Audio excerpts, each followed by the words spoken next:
It lasted exactly 6 minutes. 6 minutes that exposed the most devastating double standard in modern American politics. Senator Sheldon Whitehouse thought he was simply defending the integrity of law enforcement investigations. He had no idea he was about to deliver the most surgical destruction of a sitting attorney general in Senate history. Picture this, the Senate Judiciary Committee chamber, still reeling from the previous day's explosive hearing, where Pam Bondi had launched personal attacks instead of answering questions. The air thick with tension, cameras rolling, and America watching as one of the Senate's most methodical prosecutors prepared to do what he does best: present an airtight case built on unshakable evidence. But this wasn't going to be another political theater moment. This was something far more dangerous for Bondi and FBI Director Kash Patel. This was a prosecutor with receipts going up against officials who had made the fatal mistake of thinking they could lie to Congress without consequences. When Whitehouse rose to speak, his voice carried that distinctive calm authority that has made him one of the most feared interrogators in Washington. But what he was about to reveal would shatter any remaining credibility the Trump Justice Department thought it had left. The day before, the United States Department of Justice arraigned a former FBI director for allegedly making untruthful statements to this committee. Whitehouse began, his words measured and deliberate. The Attorney General of the United States sat right there and made untruthful statements to this committee. The accusation hit like a lightning bolt. But Whitehouse wasn't finished. Not even close. And they weren't maybe untruthful statements. This wasn't a question of nuance. What came next was pure prosecutorial precision, the kind of methodical destruction that leaves no room for spin, no space for deflection, no possibility of escape. Whitehouse revealed that during her disastrous hearing performance, Bondi had made specific checkable claims about him, and Ranking Member Durbin receiving campaign contributions from someone she described as an Epstein close confidant. Here is where Bondi's arrogance became her downfall. In Washington's culture of spin and plausible deniability, she had made the rookie mistake of making claims that could be immediately verified or debunked.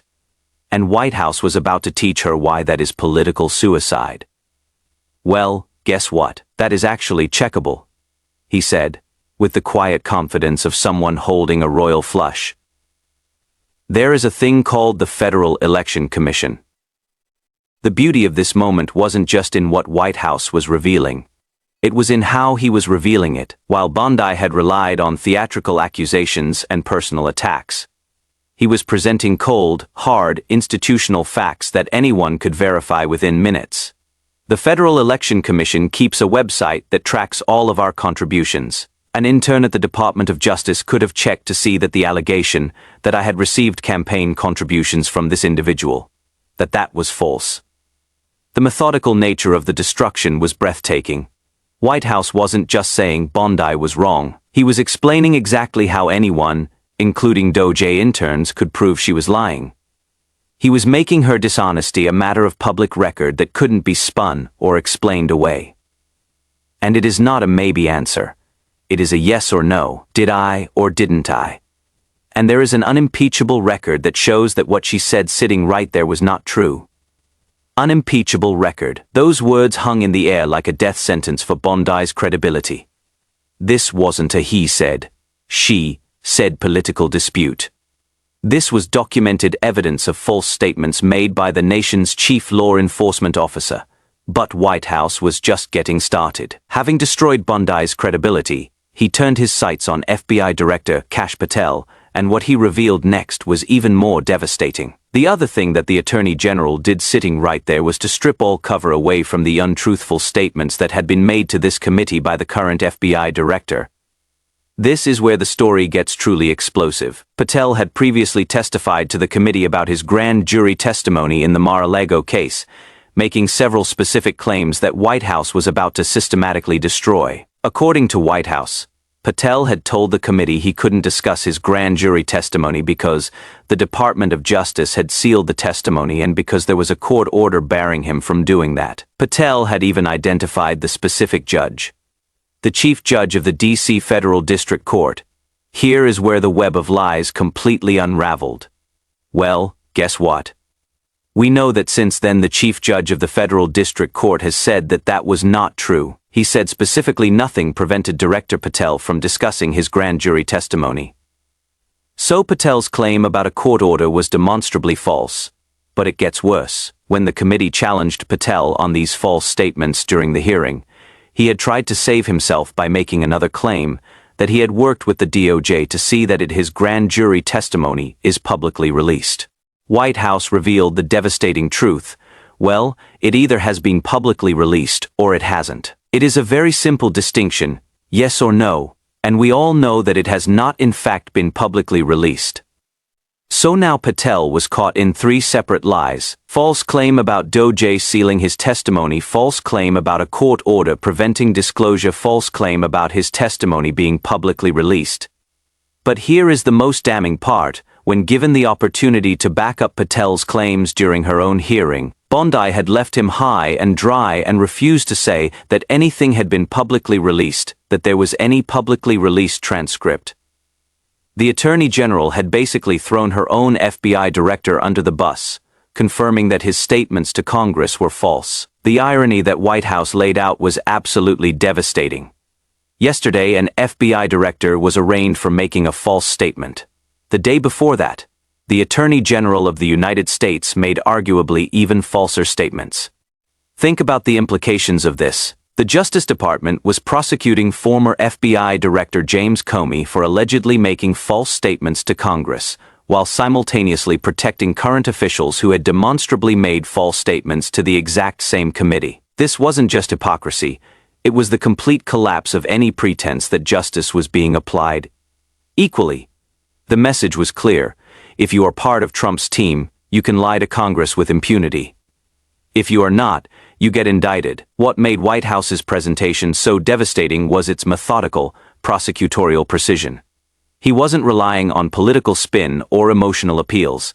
He was presenting a case built on documented FEC records that anyone could verify, official court statements from federal judges, public records of what had and hadn't been released, direct contradictions between officials' claims and verifiable facts.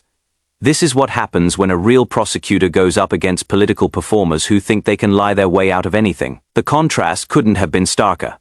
While Bondi had spent her hearing making personal attacks and refusing to answer basic questions, Whitehouse was calmly presenting evidence that could be checked by anyone with an internet connection. While Patel had tried to hide behind false claims about court orders and sealed documents, Whitehouse was citing the actual judges and records that proved him wrong. The political implications were staggering. For months, Republicans had been claiming that the Justice Department under Biden had been weaponized against Trump. But here was documented proof that the current DOJ was actually protecting Trump allies who made false statements while prosecuting his enemies for the same alleged crimes. More importantly, this wasn't some complex legal theory or partisan interpretation. These were basic facts that anyone could verify. Did Whitehouse receive money from the person Bondi claimed? The FEC website says no. Did a court order prevent Patel from discussing his testimony? The chief judge says no. Has Patel's testimony been publicly released? The public record says no. Did the DOJ seal Patel's testimony? Bondi refused to confirm this claim. The beauty of Whitehouse's approach was that it was completely immune to the usual Republican deflection tactics. They couldn't claim it was partisan interpretation because he was citing official government records. They couldn't attack the sources because the sources were federal agencies and federal judges. They couldn't spin the facts because the facts were publicly verifiable. What Whitehouse had done was expose the fundamental corruption at the heart of Trump's Justice Department. The idea that truth and accountability only apply to political enemies, never to political allies. The aftermath was swift and brutal. Legal experts immediately began calling for investigations into Bondi and Patel's false statements. Ethics organizations demanded accountability. Even some Republicans quietly acknowledged that the contradictions Whitehouse had identified were impossible to explain away. But perhaps most damaging was how Whitehouse's methodical presentation contrasted with the chaotic, combative approach that had defined Trump's Doge. While they relied on personal attacks and deflection, he had simply presented facts. While they tried to muddy the waters with political theater, he had provided clear, verifiable evidence. The message was unmistakable. In a battle between documented truth and political spin, truth wins every time.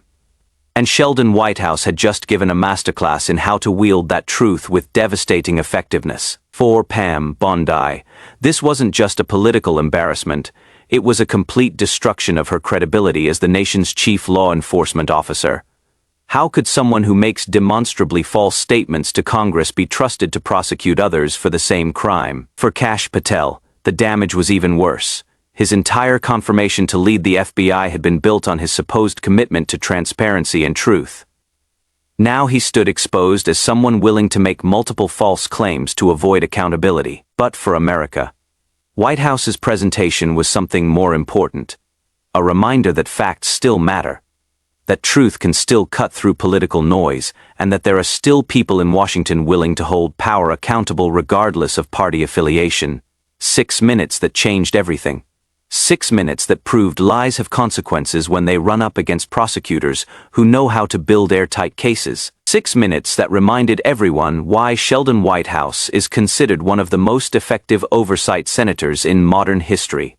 And most importantly, 6 minutes that showed the American people exactly what real accountability looks like, when it is backed by unshakable evidence and delivered with prosecutorial precision. But the story doesn't end with Whitehouse's devastating presentation. The ripple effects began immediately, and what happened next revealed just how completely he had shattered the Trump administration's narrative. Within hours, investigative journalists verified Whitehouse's claims by pulling FEC records. The results were exactly as predicted. Not a single donation from the alleged Epstein confidant could be found. Bondi's accusations weren't just wrong, they were provably false in a way anyone with internet access could confirm. The contrast with Comey's treatment became starker. While the former FBI director faced criminal charges for allegedly making false statements, current Justice Department leadership appeared immune from accountability for demonstrably false statements to the same committees.